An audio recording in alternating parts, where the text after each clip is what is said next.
all permissions for Kaleshwaram project. అంటే ఒక రాష్ట్రం ఏదైనా ప్రాజెక్ట్ కట్టాలంటే స్టాట్యుటరీ పర్మిషన్స్ కేంద్ర ప్రభుత్వం కానీ పక్క రాష్ట్రాలతో పొందాల్సిన అన్ని అనుమతులను కూడా కాళేశ్వరం ప్రాజెక్టుకు మేము సాధించడం జరిగింది. అది కాకుండా నిన్న ఆయన మాట్లాడుతూ కాళేశ్వరం ప్రాజెక్టుకు అసలు మేము ఎప్పుడైనా అడ్డుకున్నామా, కాళేశ్వరం ప్రాజెక్టుకు తెలుగుదేశం పార్టీ అడ్డుకోలేదు, తెలుగు ప్రజలంతా ఒకటి అని ఒక సన్నాయి నొక్కులు నొక్కుతా ఉన్నారు. లోకేష్ గారు మీకు తెలియకపోతే మీ నాన్నగారిని అడగండి, కాళేశ్వరం ప్రాజెక్టును నాన్న అడ్డుకున్నామా లేదా, ఎన్నిసార్లు అడ్డుకున్నాం నాన్న అని మీ నాన్నగారిని అడిగి మాట్లాడితే బాగుంటుంది. లేకపోతే నేను వివరాలు ఇస్తా, ఒకసారి చూసుకోండి. ఎందుకంటే కాళేశ్వరం ప్రాజెక్టుకు అన్ని అనుమతులు వచ్చిన తర్వాత ఆనాడు అధికారంలో ఉన్న తెలుగుదేశం ప్రభుత్వం 2018లో కాళేశ్వరం ప్రాజెక్టు అనుమతులన్నీ రద్దు చేయండి, కాళేశ్వరం ప్రాజెక్టు పనులను నిలిపివేయండి అని కేంద్ర ప్రభుత్వానికి ఆంధ్రప్రదేశ్ ప్రభుత్వం రాసిన లేఖ ఇది.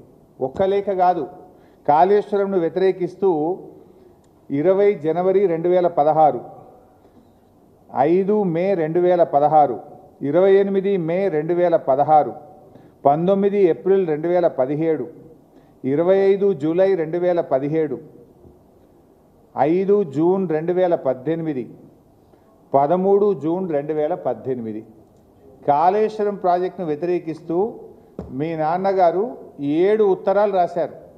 కానీ నిన్న లోకేష్ గారు మేము కాళేశ్వరం ప్రాజెక్టును వ్యతిరేకించామా అని సన్నాయి నొక్కులు నొక్కుతా ఉన్నారు. కావాలంటే ఇవన్నీ పంపిస్తే చదువుకోండి. ఇందులో ఎంత అన్యాయంగా మాట్లాడతారు అంటే అది కూడా చదివి వినిపిస్తా.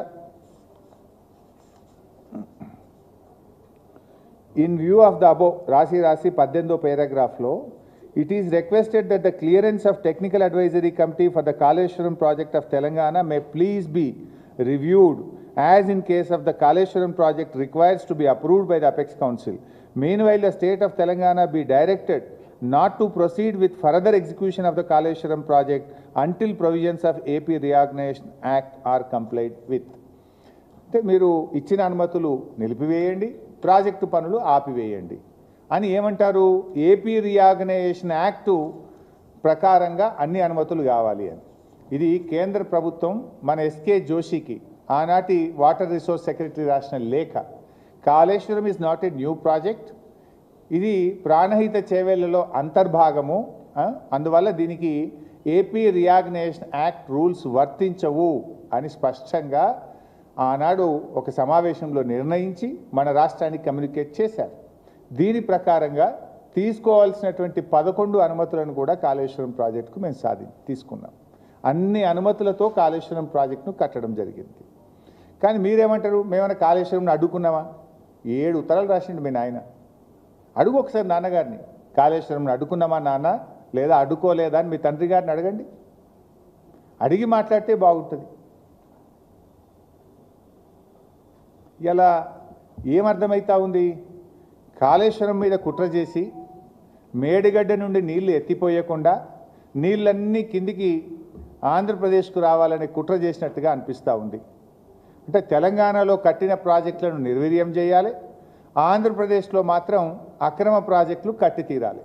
ఇక్కడ కట్టిన ప్రాజెక్టులు నిర్వీర్యం చేయాలి, ఆంధ్రప్రదేశ్లో అక్రమ ప్రాజెక్టులు కట్టాలి. కృష్ణానదిని ఎట్లయితే మళ్లించుకున్నామో గోదావరిని కూడా మొత్తం మళ్లించుకోవాలి. 2 నదులను కూడా హస్తగతం చేసుకునేటువంటి కుట్ర జరుగుతూ ఉంది. అంటే ఆ రోజు తెలంగాణ రాష్ట్రంని అడ్డుకోవడానికి శతవిధాల అడ్డుపడ్డారు మీరు. ఈరోజు తెలంగాణ నీళ్లు వాడుకోకుండా ఇలా జలద్రోహం చేస్తూ ఉన్నారు, అడ్డుపడతా ఉన్నారు. మేము ఊరుకోం, మీ ఆటలు సాగనీయం. ఆనాడంటే ఉమ్మడి ఆంధ్రప్రదేశ్లో నడిపించిందేమో, ఇప్పుడు ఎట్లయితే? మీరు ఎన్ని కుట్రలు చేసినా తెలంగాణ సాధించి తీరిండు కేసీఆర్ గారు. అదేవిధంగా ఇవాళ బనకచెర్ల కట్టి తీరుతామని మీరు అంటున్నారు. బనకచెర్ల అడ్డుకొని తీరుతాం మేము. మాకు అడ్డుకోవడం కూడా తెలుసు, ఎట్లా అడ్డుకోవాలో కూడా మాకు తెలుసు.